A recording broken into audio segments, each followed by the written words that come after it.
Welcome to Mud 79. I'm Fearless Fred Kennedy, the creator of this totally original and in no way authorized Star Wars fan fiction podcast. If you're listening to this, you probably love Star Wars. I do too, and have always dreamed about telling my own story in a galaxy far, far away. A story that's less about the Jedi Temple and more about those who were on the front lines. A boots-on-the-ground story about how those living in the galaxy survive the horrors of war. That's what Mud 79 is all about. If you're new to the show, welcome, but please be aware this is a series. So if you don't want to be totally lost, start from the beginning with episode 1. You don't want to be a stormtrooper. This is episode 32. Let's blow this thing and go home. The strike team has made their way through the enemy tunnels and managed to avoid any major fighting until they found the main command center. A room filled with multiple ARC troopers and hardline militants. Purge Trooper Blue is lost in action, but Captain Largo believes he knows where to find their main target, the infamous sniper Jado Raste, who hides behind a blast door protecting the Sesher compound's main power core. What's waiting for the mutters behind that blast door? Will they find Jado Raste? And even if they do, how will they reach the Hatfield shuttle? Let's find out.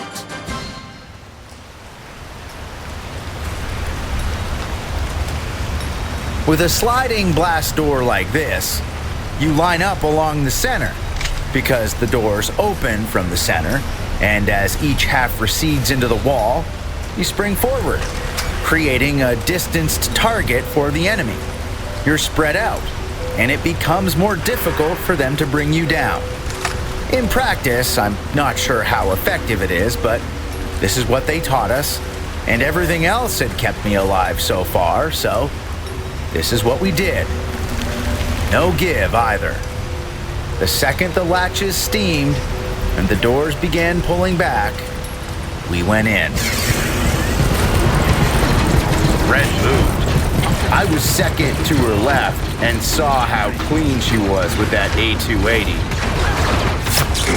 Dropped 2 loader droids before Mondi and Kyra were even able to get a shot off. I came at the same time Husto did. This was a very target-rich environment, and they were not expecting us. We were unloading. After the initial deluge, they were returning fire. I scanned across the room looking for cover, which was sparse. In the center of the chamber was a single rebuilt ion drive core from a Venator-class Star Destroyer. It was positioned on its side, and the roof had been adjusted and shaped by mining drills to allow hookups for all the appropriate engine controls. The actual control and readout panels were on the right side and offered solid protection. The only cover on the left was a distribution module for the power cabling, which ran through a hole dug into the wall on the side of the room, and then extended upwards to the roof, branching into 2 different openings with 2 different clusters of cables heading somewhere. There was a minimum of 20 loader droids in that room, and another dozen-plus engineers, all of them with protective face shields to shelter themselves from the wisps of heat the ion drive gave off during the shutdown process. They had sidearms too, and they weren't shy with the trigger. We moved in, fast and heavy.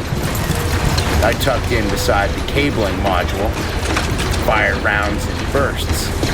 I saw some return fire targeting the right side, but I couldn't see where it was coming from. I leaned out, saw an engineer, took my shot. First few bolts missed, impacting into the heavy support girders. Sparks flew. I fired again. not really concerning myself with cover. A low-grade blaster bolt ricocheted right ahead, red-hot sparks of steel flying into my face. I winced and rolled back in behind the junction box. The droids had built-in wrist blasters and were steadily advancing. It looked like those hollow reels from the Clone Wars. A steady, artificial walk forward, arms raised, shot after shot. It would have been a great time to throw out a few dets, but being atomized by the ion core just a few meters away wasn't really on my list of things to do. I popped over the top of my cover and pulled off a lucky burst, taking one of the droids in the hips. It toppled forward and someone else finished it off on the way down. More rounds hit nearby. I saw an engineer falling to cover behind a support beam, but I had a clear view of their back and pulled the trigger. They crumpled and I moved on for another target. There were 3 loader droids getting close to the control panel. I fired wild, distracting them before dropping back behind my cover. I slid down while hearing an explosion of blaster fire and that telltale sound of droid plating being punched through with streaks of plasma. Normally, it was easy to figure out who was shooting at who based on the sounds of the blasters. But we were all using Rebel gear, so that was out. I waited for the lull in fire. That's when I'd come up again. Checked my clip, had enough juice for 3 bursts, then I'd reload. Took a deep breath, and popped up.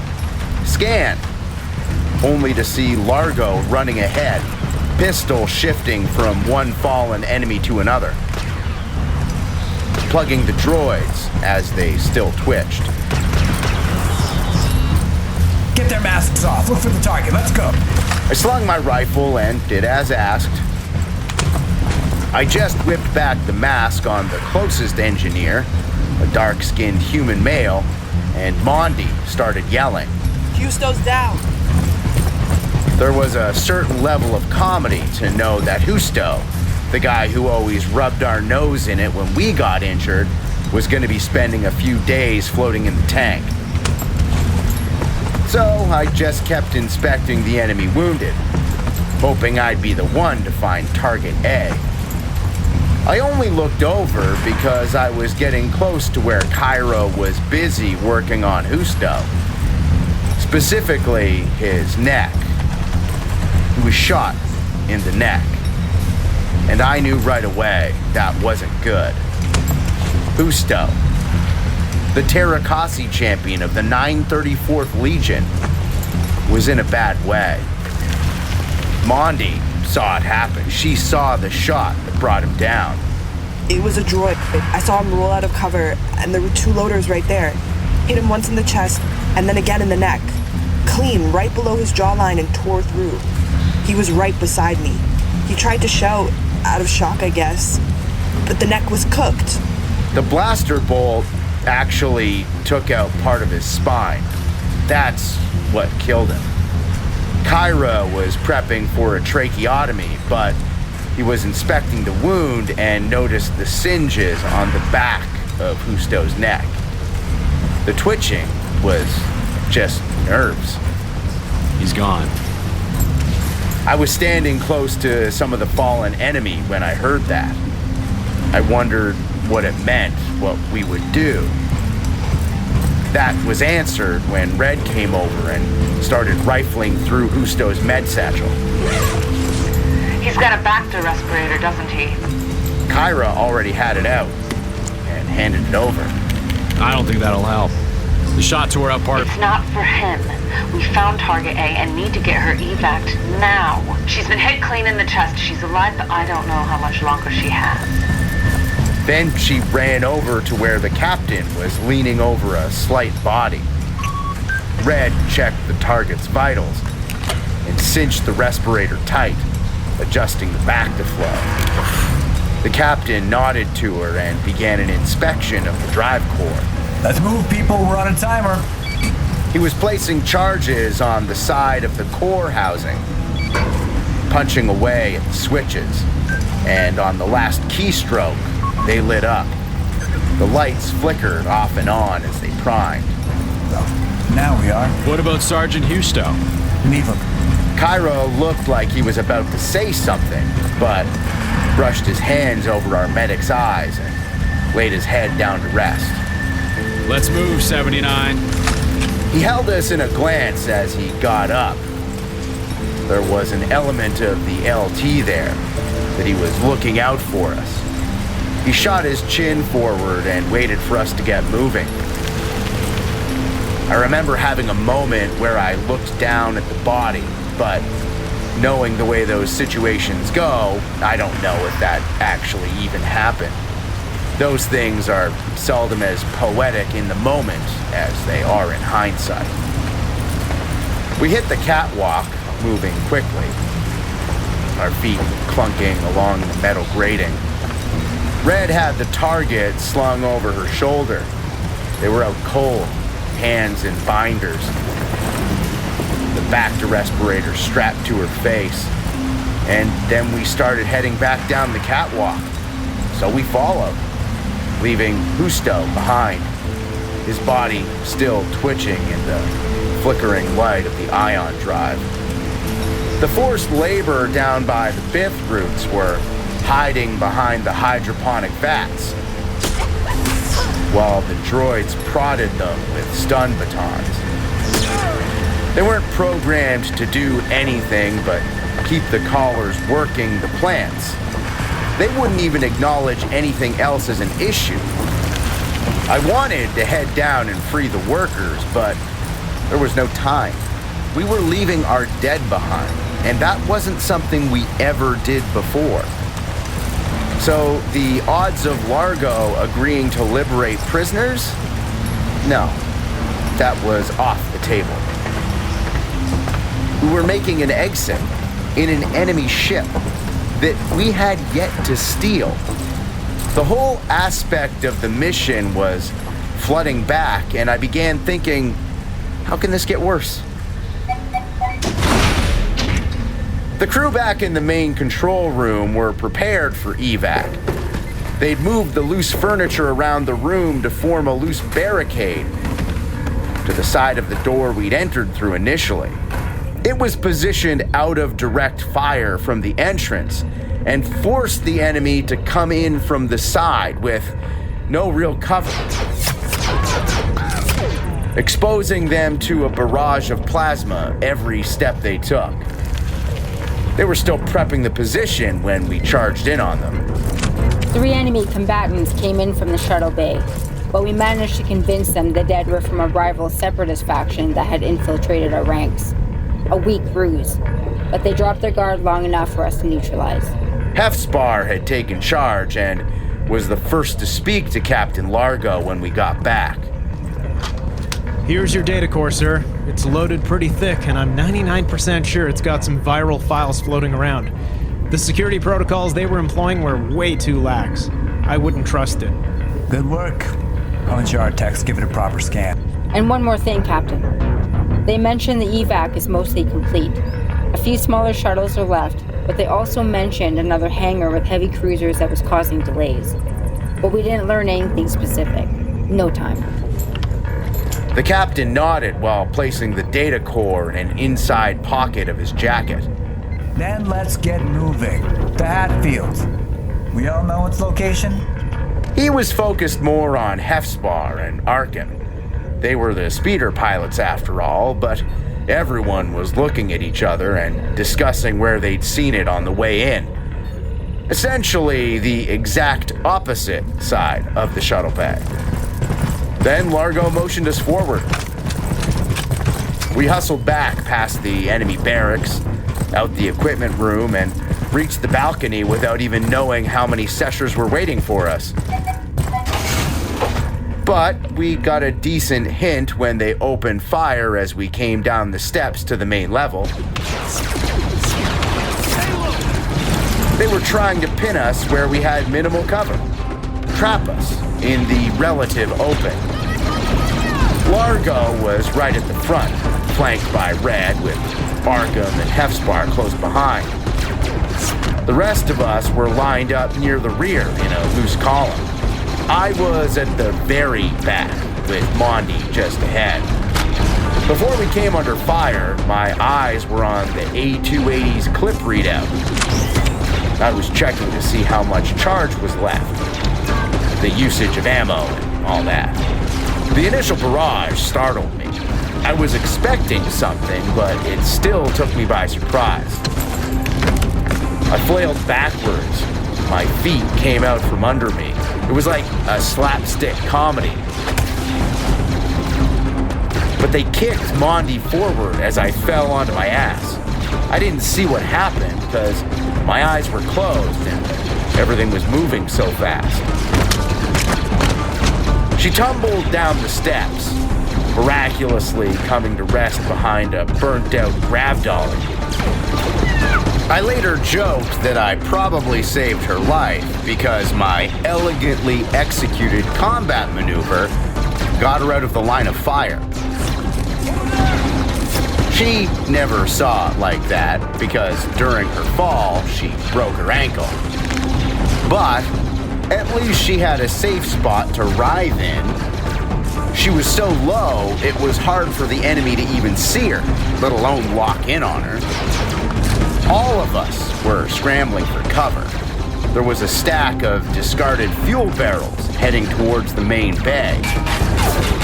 It was the only significant shelter between us and the speeders, and the enemy fire was starting to pick it apart. The face of the Durasteel barrels were glowing from the repeated blaster impacts.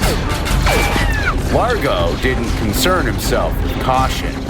He was on the clock, a madman. Reminded me of the LT and how he consistently took the initiative in every encounter we faced. He was sprinting to the speeders and one-handing his pistol, targeted wildfire towards enemy positions with very little rhyme or reason. I was laying flat as I could on the stone steps, gradually sliding down on my back, making as few movements as possible, doing my best to remain invisible while watching what everyone else was doing. See, when you're in the rear, most of your targeting is cued off the people up front. You can learn from what they're doing, give yourself an edge, and make yourself look much more tactically sound than you actually are. You just need to pay attention and register what you're seeing. I flipped my scope on. Murray was at the bottom of the stairs, curled up next to some toppled pillar. Looked like it used to be part of the balcony, maybe an arch. Rocky fragments and shards were spraying as enemy bolts ricocheted off the sides. He would yell at Mondi to stay low while popping out to return fire. I scanned up at where he was aiming, a Twi'lek with a long-barreled blaster. Had a Blastech core, or something very similar. And he was flanked by a Mirialan with a slug thrower. Well-maintained, accurate. It was ripping into the barrels between us and the speeders. I could see Sergeant Kyra over there, tucked in beside Red and our prisoner, who was still out of it. I got behind my scope and fired 2 shots at the Twi'lek and 2 more at the Mirialan. I hit the Twi'lek, but I didn't see anything connect with the Mirialan. The enemy fire stopped, though, and that got a smirk from Murray. Fuck you, Kwai. You show-off with your fancy Sesher scope. I shimmied down the steps and got behind him. Told Mondi to head for the barrels while I gave them cover. Murray took off with a leap. Mondi tried to get to her feet, but her ankle was a mess and she stumbled forward. Then started half crawling, using her good leg to push forward. I was scanning the catwalk, looking for anything that could start problems. Didn't see anyone. Then a slug grazed Mondi's side and even chewed its way across her back. That Mary Allen up top had moved and was still on the trigger. I swore under my breath. I felt like a failure. I missed the shot and couldn't find it, and Mondi paid for it. She tumbled forward with a stream of profanity that came off as extreme even in the filthiest of mess halls. Then she rolled and winced. I dropped low behind the broken pillar and kept scanning. I saw something, not a shadow, more of a disturbance of the light from below the gridwork of the catwalk, the way the light reflected off the metal. Then, like pure serendipity, I watched the Mary Allen come up with that slug thrower. He was good, coming up poised with a lock on whatever he was shooting, staring down the scope, mouth closed, breathing through his nose, calm, ice. And so was I, and I fired. Watched the bolt rip into the base of his neck, right at the shoulder. The power on this A280 was so juiced, I think I may have taken his head off. I barely registered that he still managed to get a shot off before I tagged him. I was riding the adrenaline as I looked over in slow motion, saw Murray get shot. Slug took the back of his skull off. I watched it. Watched him fall. Mondi told me he came back, grabbed her by the jacket, trying to pull her forward, get her to the barrels to cover, but he lost his grip and stumbled backward. Then he was out in the open, and a second later, he was hit.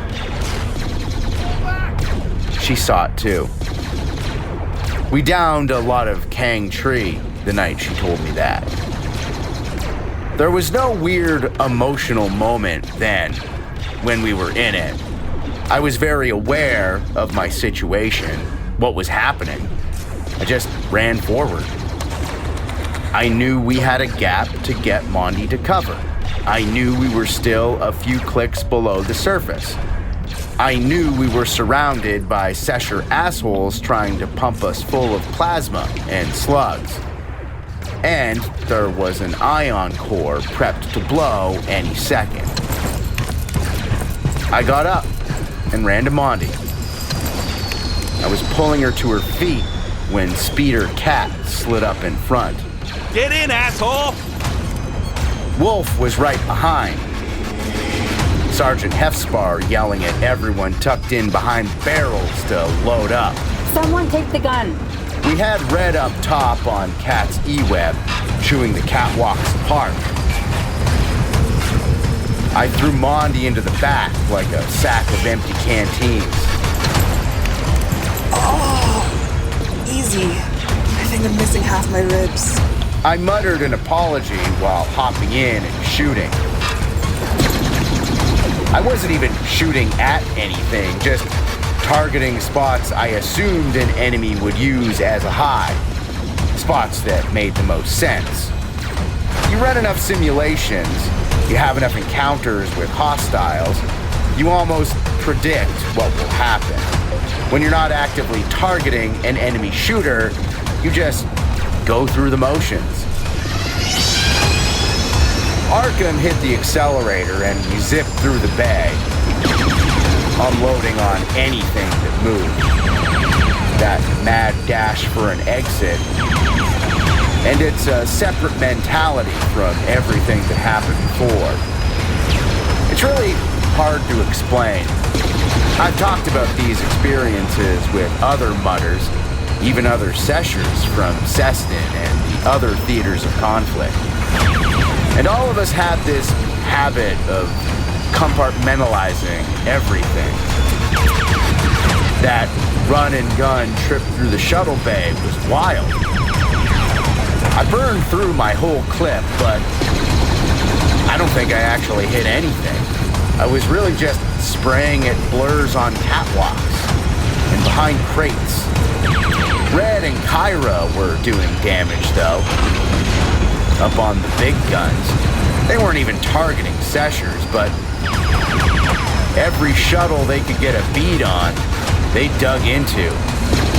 I think, if I'm being honest, I didn't expect to get out of there. I expected to die. Even without being aware of it, I was drenched in fatalism at this point in my life and wanted to go out with a whirl of light and sound. And sure they knew we'd been there.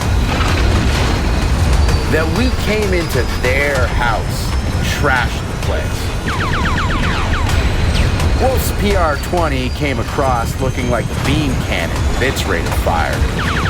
Didn't really do much to the ship's plating, but a few shots into a shuttle's thruster coil and it wouldn't be getting far. Cat's E-Web, though, that was punching through armor easy. Especially with small craft like these ad hoc fly-by-night numbers the Seshers were using. When we get near the Hatfield, be careful. I don't want any of our fire touching that thing, understood? He had great timing, too, because we rolled up to the Hatfield's pad a second after he finished talking. The Hatfield was a small freighter, more akin to a shuttle. A fair bit bigger than a Lardy, but small for something made for interplanetary flight. It did have thick armor and a massive engine for its size. It looked fast. I didn't really know shuttles, still don't, but it had all the hallmarks of a smuggler craft, which fit the bill for someone working with the Seshers. Red coated the few Seshers attempting to load cargo with a fresh barrage of plasma. The heavy fire tearing clean through anyone she tagged. I could still smell the cooked flesh. A burning stink. There were others, different species. They had blaster rifles and shot back, but there was this momentum. We had a wave behind us. The whole crew was running on a frenzy, a cocktail of chems and adrenaline. This was our ship now. We were gonna take it. Storm it. Overrun the enemy. Clockwork. I leapt off the speeder on instinct. I assumed taking a ship that size would be similar to taking a storeroom in a building or a prefab. And that was something I was familiar with. I threw away my clip and popped in a new one, shouting that I'd need backup, then took my position on the right side of the ship's cargo door. I don't remember if there was any blaster fire around me, if anyone was shooting directly at me. I was probably aware at the time, but the only thing that still registers is this memory of desperation, knowing we needed this ship to escape. Largo was running over.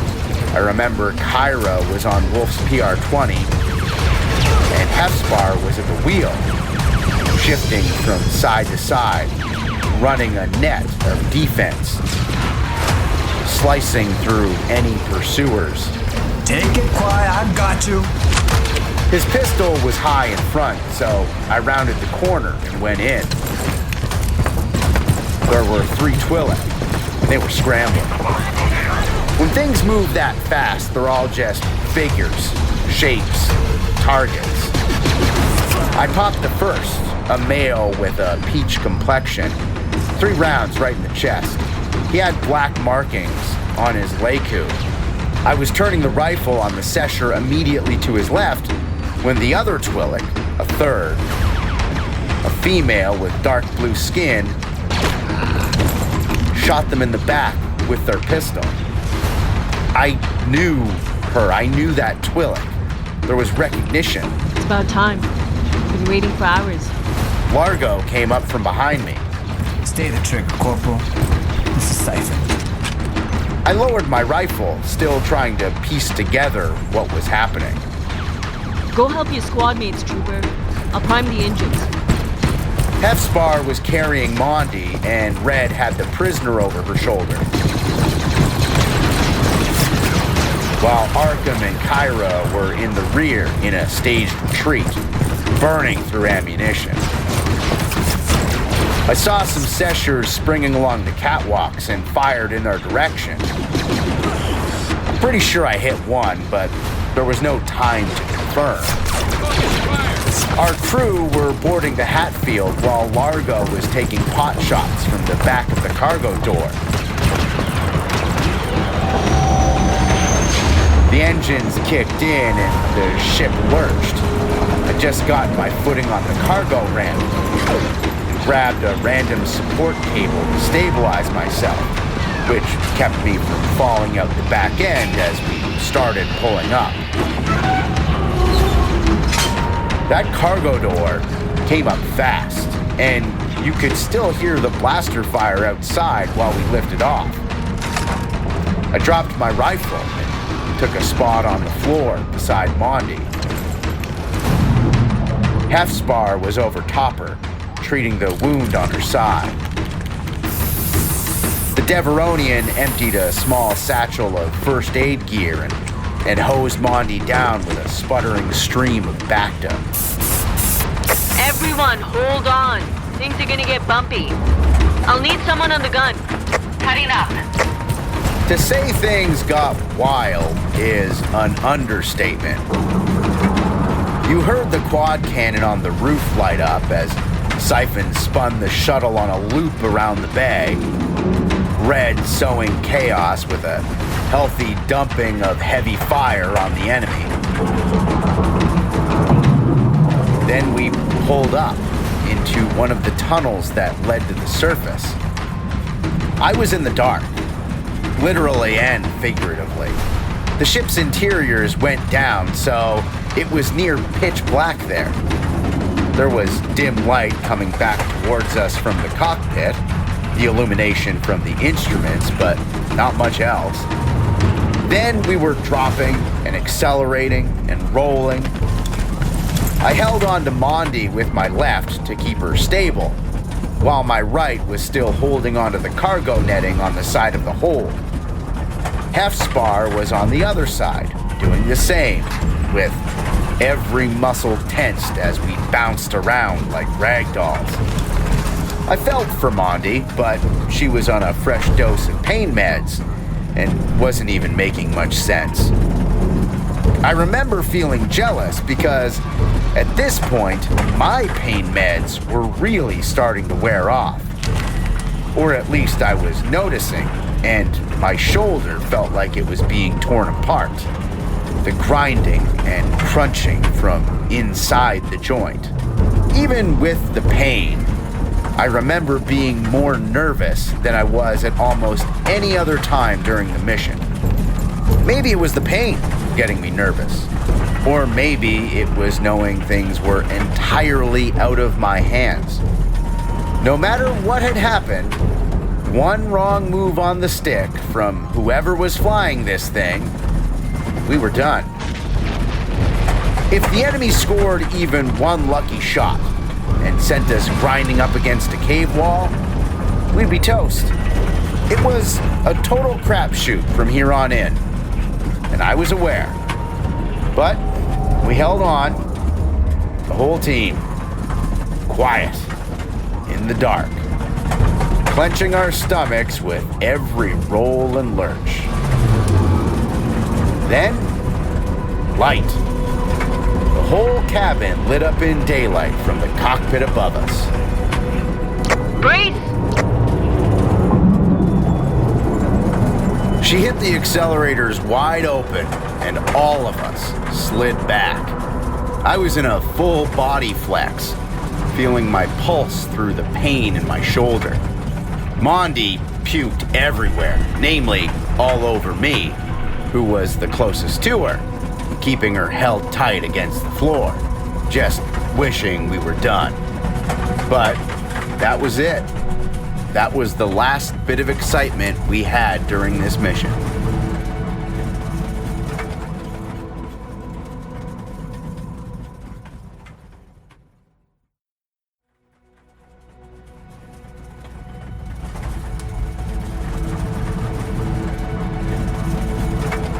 We tore straight into orbit, and that was wild. The quiet, that immediate sense of calm. I hadn't been off-world since we landed the previous year. Close to 2 years, now that I did the math. I caught a glimpse out the window. I always loved that view. I'm a surface kid for sure, but the view from off-world is always a nice one for putting things into perspective. We docked with a command ship in orbit. One of the 4 Architons-class light cruisers. We were unloaded and attended to by Navy medics, allowed to shower, given some fresh gray, and then we were unceremoniously loaded onto a waiting Lardy and flown back down to the surface. Even Mondi, who was the most severely wounded, was put on board with us like it was no big deal. They just pumped her full of meds and sent a medical droid at her side to ensure she was kept stable before she was transported to a proper healthcare facility on the surface. We didn't go back to the hotel, though. Nope. Learned on the Architons class that phase of the war was over, effective immediately, for the 934th Legion at least. The Western Theater was officially in cleanup mode. Nearly all of our company outposts were being decommissioned. The last few operational were being taken over by the 11416th, as they were handed mops to clear out and survey the remaining echoes. For the Empire!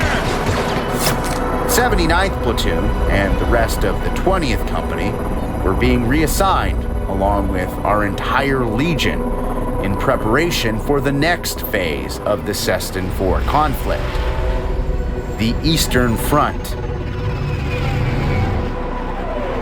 We wound up being dropped at a sprawling compound in the Eastern Plains, 100 clicks south of the Denmark Sea. I need to stress, this was not the jungle anymore. This was an open plain, a low, moderately flat plateau, light shrubs and scrawny wind-blown trees. Mostly tall grasses. We're talking 2 or 3 meters easy. It was an expanse of nothing.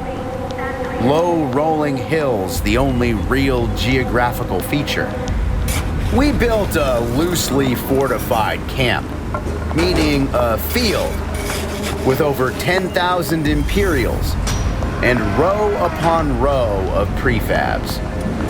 There was a light force field marking the perimeter, and a trench line out a few meters past that with Duraweave bagging, which we'd been assigned to patrol at least once a week, even though there was nothing in any direction as far as you could see. We put up some anti-aircraft towers too, but none of our defenses were built to last, which meant we wouldn't be here for a very long time. Something would be coming down the pipes. They could deny it, but anyone who wasn't fresh gray sniffed it all out. We wound up staying to the first few weeks of winter, when the snow was coming down, and the wind blew in from the open sea to the north. Not the gusts you'd get in the mountains. Prolonged waves of wind that would knock you over. had to reinforce some of the prefabs when their walls started caving in. There were 2 full divisions of infantry from the 934th Legion. But the main camp was also home to multiple TIE fighter wings, bomber squadrons, always coming and going. The place was a hub of activity. We also had more armored units than I'd ever seen before, even in Flume Bay. Not just the walkers and sabers, but hundreds of beefed up land speeders. We learned what the speeders were for pretty quick, as we began extensive training in rapid assault techniques. You, advance! Move in on an enemy position, the speeders zipping along in excess of 200 clicks an hour. Laying down non-stop plasma, guns blazing, eliminating any resistance. You'd move in and take ownership. Sometimes not even unload, just pop the hatches and windows and then fully obliterate the enemy position, leave it as dust. Orchestrated chaos. I loved it. I loved all of it. The air blowing over us was a refreshing change. And with the frigid winter temperatures, we always had masks and thermal gear on. There was still a chill, obviously, but it was a lot cleaner feeling than sitting in swamp water, being eaten alive as you lost your body weight in sweat every day. Outside of the training and briefings on the enemy disposition, things were very routine. There were patrols outside the wire, where we'd venture across the tundra, but the whole time we were out there, we didn't have a single firefight with hostiles, or anything even resembling an enemy encounter. We ran across our fair share of refugees fleeing the inevitable conflict in the east, but that was it. Send them to the processing yards. Let me see your identification. It was all very, very routine, and I didn't mind. In my downtime, I started catching up on correspondences. I sent a few messages back home. That holo I'd seen of my father during the Terrakasi tournament was still rattling in my head. There were no replies, and after a few days, I reached out to some other members of my family. Cousins, aunts, uncles, even the ones who'd moved off-world. Didn't hear back from them either, which wasn't too unusual. Non-priority messages could get stuck in data loops or on the transmission channels and bounce around for weeks running the hyperspace routes. Just needed to be patient. Had a few long nights with Mondi and Arkim. Drinking, chewing through regret. The things that happened on that trip to the Echoes. Murray. We all talked about him. He was a very tough loss to deal with. When I think about my time in Gray, he's always the first face I see. Even before Orto, which may seem odd given the way things shook out in the end, but we'll get to that. There was one night that stood out, though. Filled me with a sense of deja vu. We had a night off with no early morning duties, so a group of us were huddled around a fire. Kang tree was flowing. The sky was crystal clear. The nebula, the moons, they were all so bright. And that light was making the snow sparkle. It just felt magic. Then the Jedi came up. Some FNGs were asking us if we ever fought one. There was this rumor that the 79th came across a runaway Jedi during a mission right after we landed. that the LT killed him, which got some laughter from those of us who'd been there from the start. It wasn't a Jedi. There was some clone, an ARC trooper. He had a lightsaber that they pulled off some Jedi apprentice or some shit. I backed Mondi up, filling in a few details along with a helping of bullshit to put the fear in. This was the type of situation where Murray would always have just the right thing to say. He'd chime in like he always did, make us laugh or annoy the piss out of us. When I realized that wasn't gonna happen, when I felt the loss of conversation more than what was being said around me, I had to get up and walk away.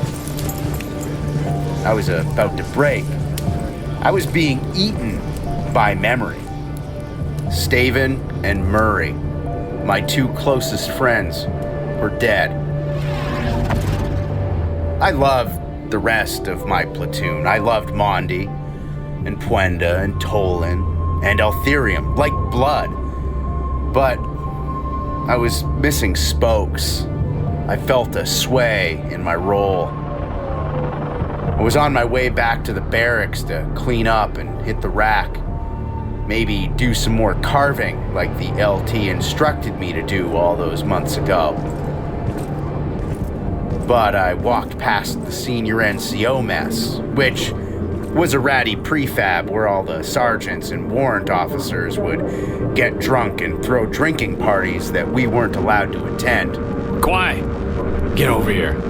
Then I heard Kyra call out to me from the shadows.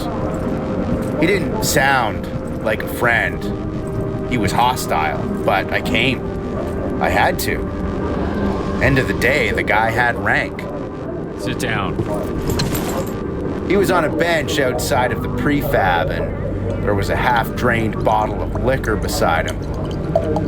I dropped down, and without asking, he handed me a tobacco stick and his lighter. I sparked, and we sat there, not talking, just looking up at the nebula.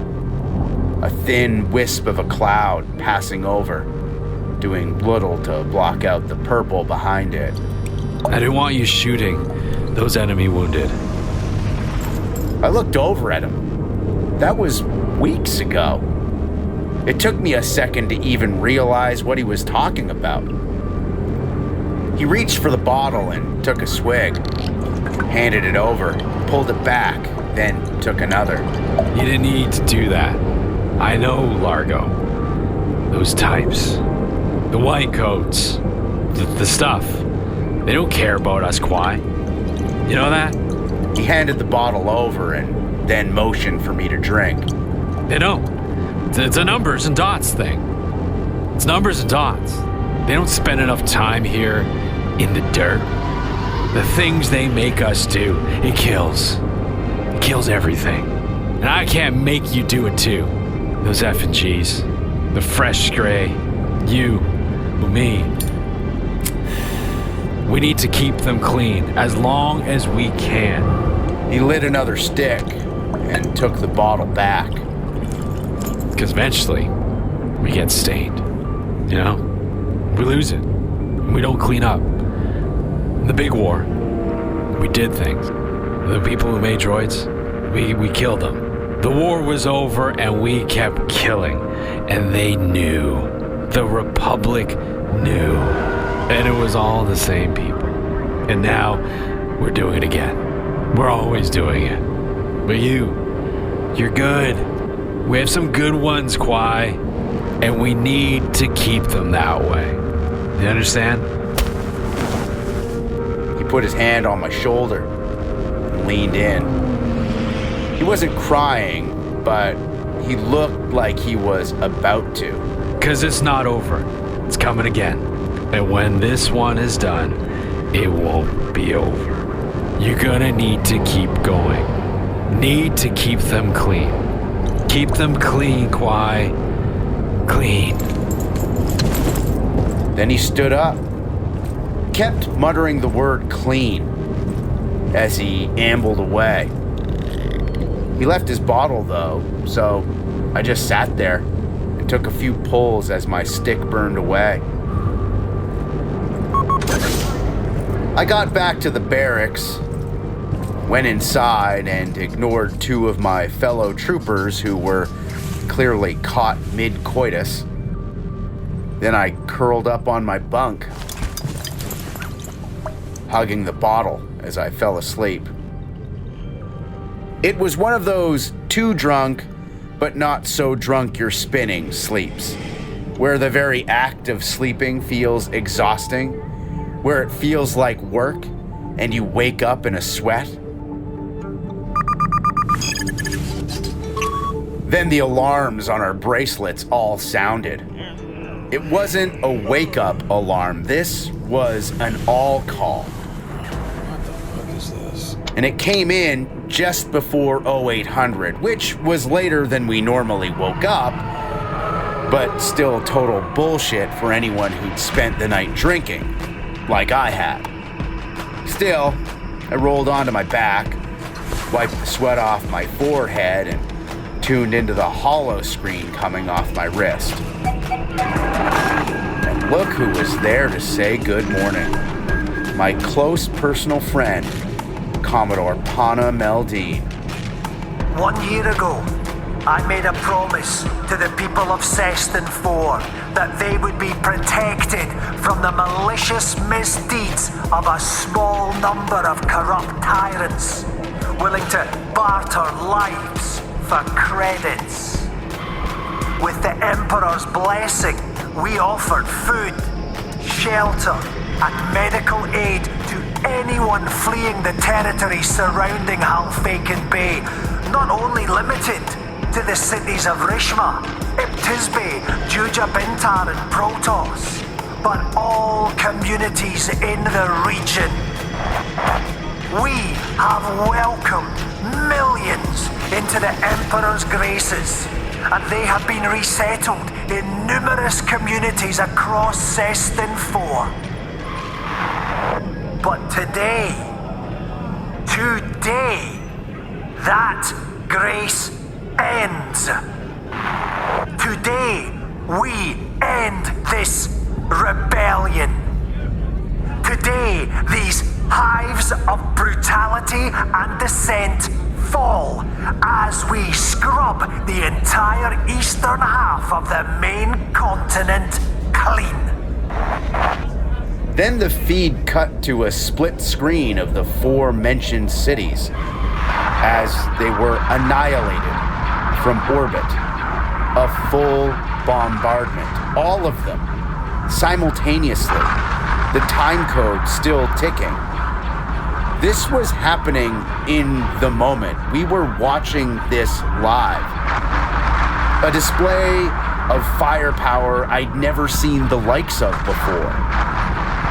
I found out that afternoon that 4 individual Imperial-class Star Destroyers had come in from different sectors to guarantee maximum devastation. And that's what it was. Devastation. Who knew how many people were dying? The 4 largest cities on the planet were being wiped clean, turned to rubble.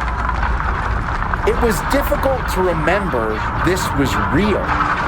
Buildings that stood over 2 kilometers tall were being dusted. It was horrific, even if they were the enemy. I checked the feed, wondering if this was some well-orchestrated prank or phony broadcast, but it was an encrypted military personnel only broadcast on the local signal. This was it. This was happening. And after 6 straight minutes of plasmic ruination, the feed came back to the Commodore, who glared into the camera. He was staring through each and every trooper watching that feed. he was holding the leash. You, the trusted flag bearers of the Emperor's will, are seeing this first and will receive your deployment orders shortly. Know that the Emperor watches over us, that we are the instrument that brings his peace to the galaxy. Long live the Empire!